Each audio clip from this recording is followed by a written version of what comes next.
आज का तो आपने थंबनेल देख ही लिया होगा और आपको ये भी पता है कि मेरे को ये वीडियो बनाने की जरूरत क्यों पड़ी। क्यों? क्योंकि इस बार एनटीए वालों ने आपको एक ट्रेलर दिखा दिया है।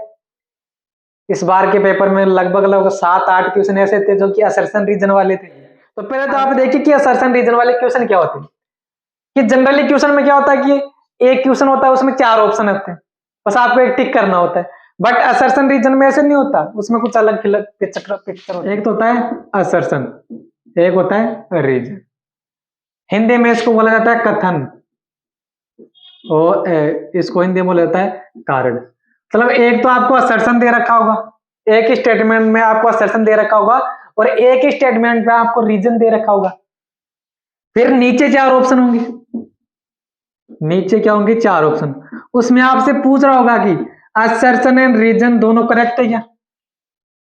ऑप्शन एज इट इज जैसे नीट में आते वैसे लिख रहा हूं मैं कि असर्शन और रीजन दोनों करेक्ट है क्या, और करेक्ट एक्सप्लेनेशन भी दे रहा है क्या।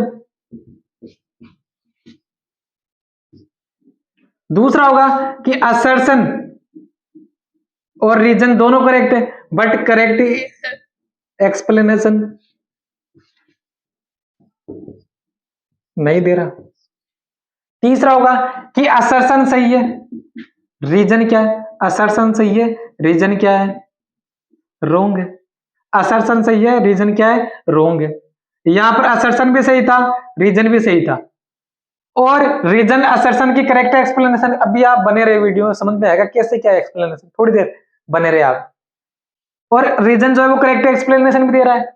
दूसरा ऐसे होगा आपका ऑप्शन कि असर्शन भी सही है, रीजन भी सही है, बट रीजन जो वो असर्शन की करेक्ट एक्सप्लेनेशन नहीं दे रहा है।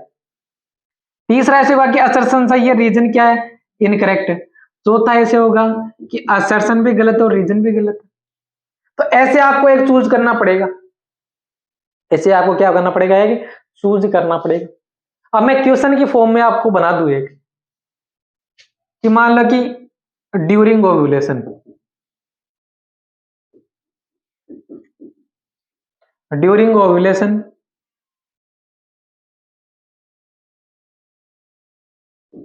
Secondary oocyte release, not release ovum. ठीक है, ये ऐसे मैंने एक सिंपल क्वेश्चन बना दिया। आई इंग्लिश में आप इतने ग्रामर पर मत जाना कि ऐसे स्टेटमेंट ऐसे मैच नहीं कर रहा। तो असर्शन ऐसे बोल रहा है कि during ovulation secondary oocyte release not release ovum, कि ओव्यूलेशन के दौरान सेकेंडरी oocyte रिलीज होता है, ओवम रिलीज नहीं होता। तो ये स्टेटमेंट एकदम करेक्ट है कि नहीं। और जिनके दिमाग में ये कुछ अगर कंफ्यूजन चल रही है कि ओव्यूलेशन ही ना हो तो ओवम ही रिलीज होगा, तो आपकी जानकारी के लिए बता देता हूं रे कि ओवम रिलीज नहीं होता है। रिलीज क्या होता है, सेकेंडरी oocyte रिलीज होता है। बट रीजन ऐसे लिख दिया, रीजन ऐसे लिख दिया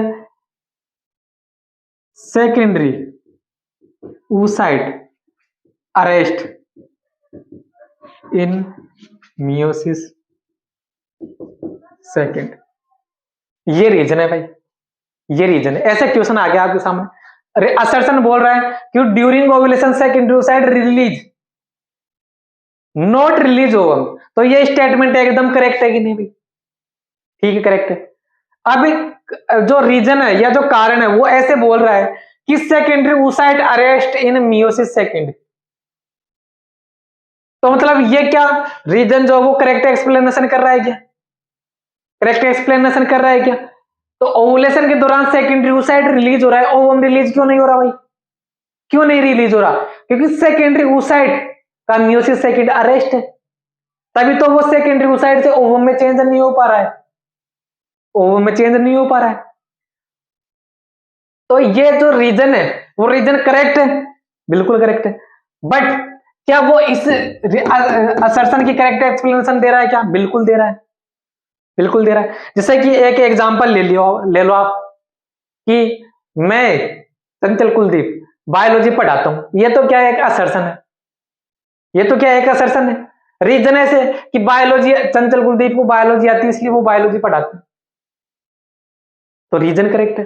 अरे पहला स्टेटमेंट असर्शन क्या है कि बायोलॉजी पढ़ाता है, रीजन क्या है कि बायोलॉजी आती है तो बायोलॉजी पढ़ाता है। अरे तो बायोलॉजी आएगी तभी तो बायोलॉजी पढ़ाएगा ना। तो क्या रीजन असर्शन की करेक्ट एक्सप्लेन कर रहा है? बिल्कुल कर रहा है, बिल्कुल कर रहा है ना। ठीक है, अब ऐसे मान लो कि ऐसे हो कि चंचल कुलदीप बायोलॉजी पढ़ाता है, ये तो क्या है? असर्शन है। नीचे दे रखा हो कि भाई फिजिक्स आती है, रीजन ऐसे है कि फिजिक्स आती है। तो क्या फिजिक्स आएगी जिसको जिसको सिर्फ फिजिक्स आती है वो क्या बायोलॉजी पढ़ा सकता है? सिर्फ फिजिक्स आती है वो बायोलॉजी पढ़ा सकता है? नहीं पढ़ा सकता। तो रीजन क्या है यहां पर? इनकरेक्ट है। तो देखिए आप कि during ovulation secondary oocyte release not release ovum, तो असर्शन करेक्ट था, रीजन करेक्ट था। तो सर आप बोलोगे सर कि तो आपने सिंपल सा बहुत ही इजी से बना दिया, बट हम जब क्वेश्चन करते हैं तब हमको ऐसे पता नहीं चलता। ये तो बहुत ही सिंपल था इसलिए बता दिया। तो आपको पता करने के लिए तो मैं बना रहा हूं वीडियो। आपको ये पता कैसे लगे कि रीजन करेक्ट एक्सप्लेनेशन दे रहा है? मैक्सिमम स्टूडेंट को कंफ्यूजन सिर्फ इसी दो ऑप्शन में होती है, फर्स्ट वाले में और सेकंड वाले में। थर्ड और फोर्थ में तो इतनी कंफ्यूजन नहीं होती। मैक्सिमम स्टूडेंट को कंफ्यूजन इसमें होती है कि रीजन इसकी करेक्ट एक्सप्लेनेशन कर रहा है कि नहीं कर रहा। तो उसका पता कैसे लगाए? उसकी एक सिंपल सी ट्रिक है, बहुत ही सिंपल सी ट्रिक है। क्या कर दो आप? बहुत ही सिंपल सी ट्रिक है कि जो आपका रीजन है उसके सब शुरुआत में क्या लगा दो आप? बिकॉज लगा दो।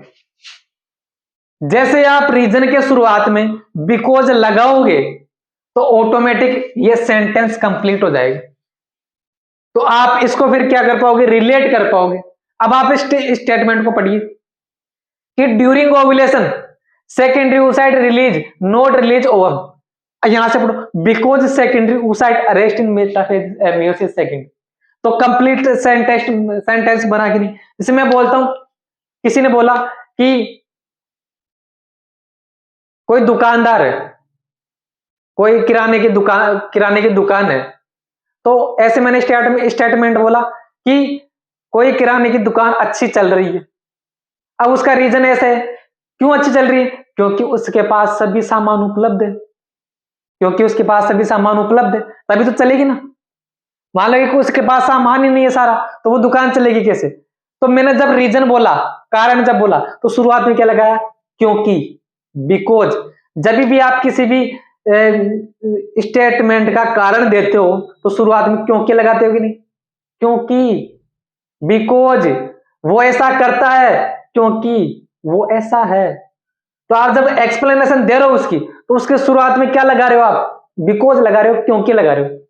तो ये जो है वो आपके क्वेश्चन में नहीं दे रखा होगा, आपको खुद एक बार लगा करके देखना है। और जैसे आप ये बिकॉज ऐड करोगे तब पूरी पिक्चर आपके दिमाग में क्लियर हो जाएगी।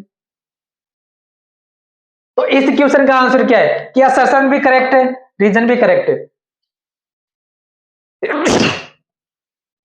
असर्शन भी करेक्ट है और रीजन भी करेक्ट है। और रीजन जो वो असर्शन की करेक्ट एक्सप्लेनेशन भी दे रहा है, रीजन जो असर्शन की करेक्ट एक्सप्लेनेशन भी क्या कर रहा है? दे रहा है। फिर आगे कैसे? मान लो कि मैं इस स्टेटमेंट को चेंज कर दूं,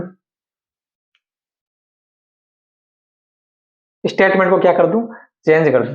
स्टेटमेंट को मैंने ऐसे चेंज किया, रीजन इस बार ऐसे लिख दिया कि स्पर्मेटोसाइट स्टार्ट एट प्यूबर्टी। आप पढ़िए आप क्वेश्चन को, आप पढ़िए। असर्शन बोल रहा है during ovulation secondary oocyte release not release ovum. तो क्या असर्शन सही है? बिल्कुल सही है। रीजन पढ़िए आप, spermatocyte start at puberty. Sperm का निर्माण कब शुरू होता है? प्यूबर्टी के दौरान शुरू होता है। तो रीजन करेक्ट है कि नहीं? ये तो बात बोल रहा है करेक्ट है कि नहीं? करेक्ट है। तो असर्शन भी सही है, रीजन भी सही है। बट क्या रीजन इसकी करेक्ट एक्सप्लेनेशन दे रहा है? तो करेक्ट एक्सप्लेनेशन दे रहा है कि नहीं दे रहा? तो उसके लिए आप क्या करो, इसके पीछे बिकॉज लगाओ। क्या लगाओ? बिकॉज लगाओ। तो अब पूरा पढ़ो, during ovulation secondary oocyte release not release ovum because spermatocyte start at puberty. तो क्या स्पर्मेटोसाइट का रिलेशन, स्पर्मेटोसाइट का रिलेशन क्या ओव्यूलेशन से है? क्या ओव्यूलेशन से है? क्या नहीं है ना। सेंटेंस को पूरा पढ़ोगे तब क्या इस लाइन की एक्सप्लेनेशन ये लाइन कर रही है क्या? नहीं कर रही। तो असर्शन सही है, रीजन क्या है? रीजन भी सही है, बट करेक्ट एक्सप्लेनेशन नहीं दे रहा है। तो फिर यहां पर कौन सा होगा? ये होगा। आई बात समझ में? आई बात समझ में? तो ये दो तो हो गए, दो तरीके हो गए। अब तीसरा तरीका ऐसे है कि मान लो कि ये ऐसे लाइन आ जाए, लाइन ऐसे आ जाए, spermatocyte arrest, spermatocyte start before birth. Assertion को पढ़िए, ड्यूरिंग ओव्यूलेशन सेकेंडोसाइट रिलीज, बिल्कुल करेक्ट है। रीजन को पढ़िए आप, spermatocyte start before birth. Spermatocyte क्या जन्म से पहले स्टार्ट हो जाता है? नहीं होता। तो असर्शन सही है, रीजन क्या? इनकरेक्ट। तब वहां पर कौन सा जाएगा? फिर ये जाएगा, ये जाएगा। अब लो तगड़ी बहुत ही तगड़ी कंफ्यूजन, बहुत ही तगड़ी कंफ्यूजन, जिसमें आते हुए भी गलत कर देते हैं, आते हुए भी क्या कर देते हैं? गलत कर देते हैं। और अब जो लाइन में बोलने जा रहा हूं, बिल्कुल ध्यान से सुनना, क्योंकि ये वो लाइन है जिसमें आपको आ रहा है, फिर भी आपकी कमी की वजह से, नॉलेज की कमी की वजह से, आपको क्वेश्चन ना सोल्व करने आने के तरीके की वजह से गलत हो सकता है आपको आते हुए भी। सुनना ध्यान से, सुनना ध्यान से, सुनना ध्यान से।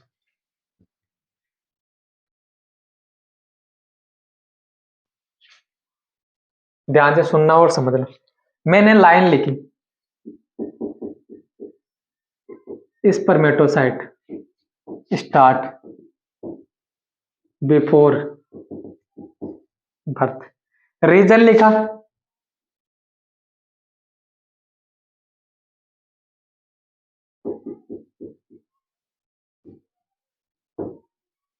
Spermatocyte, spermatocyte. रीजन में ऐसे बना रहा हूं कि स्पर्मेटोसाइट स्टार्ट बिफोर बर्थ, और रीजन ऐसे बना रहा हूं कि for the formation of sperm required 35 degree centigrade temperature. सुनो रे ध्यान से, सुनो ध्यान से सुनना। अब जो लाइन बोलने जा रहा हूं कि रीजन बोल रहा है, असर्शन बोल रहा है कि स्पर्मेटोसाइट स्टार्ट बिफोर बर्थ, तो क्या असर्शन सही है? क्या असर्शन सही है? असर्शन सही नहीं है, असर्शन क्या है? गलत है। असर्शन क्या है? गलत है। बट रीजन को पढ़िए आप, for the formation of sperm required 35 degree centigrade temperature. आपको पता है कि स्पर्म के फॉर्मेशन के लिए 2 से 2.5 डिग्री सेंटीग्रेड तापमान कम चाहिए बॉडी की तुलना में।